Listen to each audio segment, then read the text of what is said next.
Et cette invitée ce matin, c'est Masha Kondakova. Bonjour, merci beaucoup d'avoir accepté notre invitation. Bonjour de m'avoir invité. Et bonjour et merci beaucoup. Je vous regarde, je me suis dit à quoi je pense. Je suis très heureuse d'être là. Merci beaucoup. Vous êtes ukrainienne, Oui. vous êtes réalisatrice. Vous avez notamment réalisé un film qui s'appelle Inner Wars, qui a été diffusé sur Arte, qui suit le quotidien de 3 femmes dans la guerre du Donbass, c'est-à-dire avant les événements qu'on connaît là. Finalement, lors de cette guerre qui a débuté en 2014 et qui ne s'est jamais vraiment arrêtée.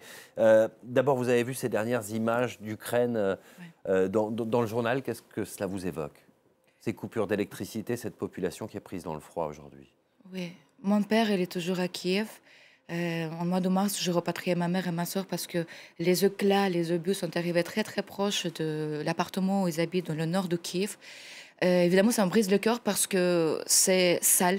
C'est méchant de mêler la guerre comme ça contre les gens civils, tout simplement parce que les Ukrainiens ne veulent pas être sous le contrôle d'un régime dictatorial, je me permets de dire ça, mais en tout cas autocrate. Et c'est pas possible pour nous parce que les Ukrainiens égalent la liberté.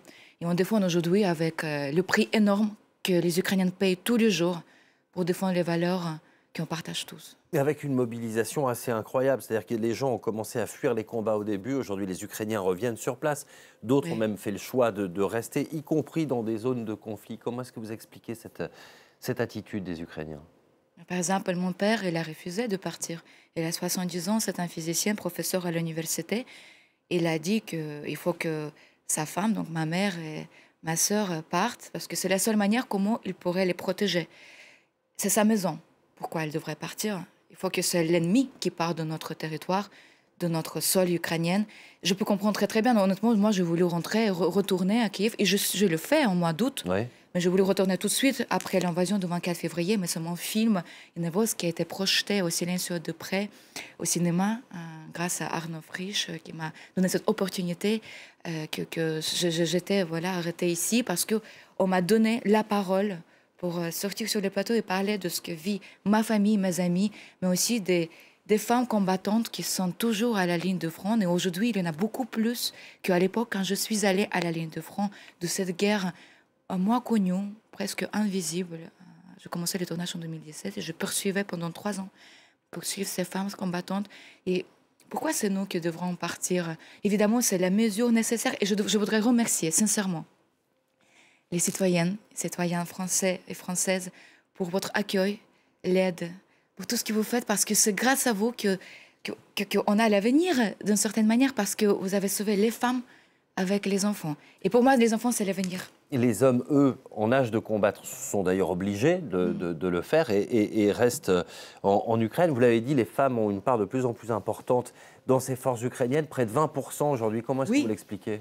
Je dois vous dire que quand je commençais la recherche pour le film, encore en 2016, on n'avait pas de postes pour les femmes combattantes. Ça veut dire que, par exemple, si vous êtes dans l'équipe de mortier ou de l'infanterie, on pourrait tout simplement vous inscrire comme un couturier ou une cuisinière. Ouais. Parce qu'il n'avait pas de postes. À l'arrière. À l'arrière. Aujourd'hui, il y a des tireurs d'élite, il y a des femmes qui occupent des postes de commandement. Il y a à peu près 22-23% de femmes. Ça veut dire que 5000 sur vraiment la ligne de front.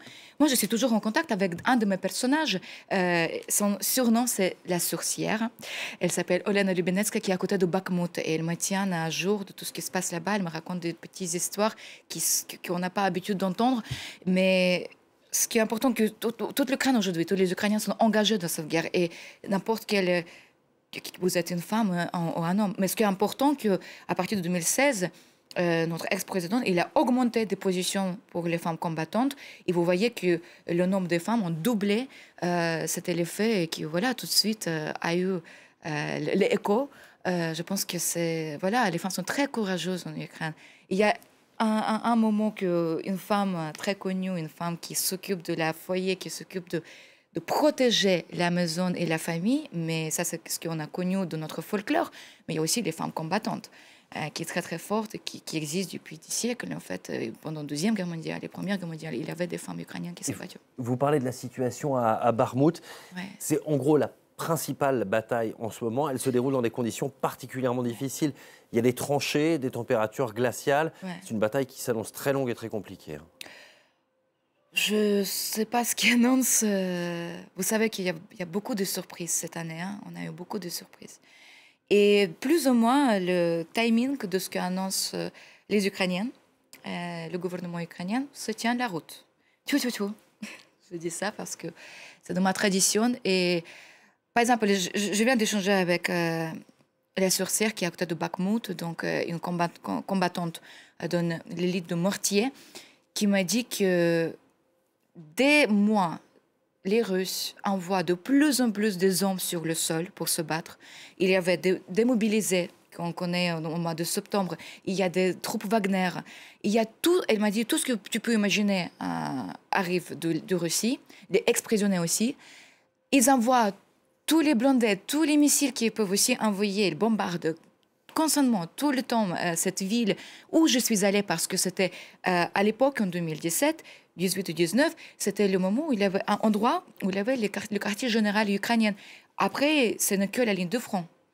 Je suis allée à cette ville, je me souviens, on a mangé la pizza là-bas, et aujourd'hui, voir comment ils ont rasé et pourquoi ils se tiennent tellement à cette ville, parce que c'est le seul endroit que Poutine a pu aujourd'hui montrer, si il arrive, je ne pense pas qu'il va arriver, montrer comme la seule victoire depuis des mois.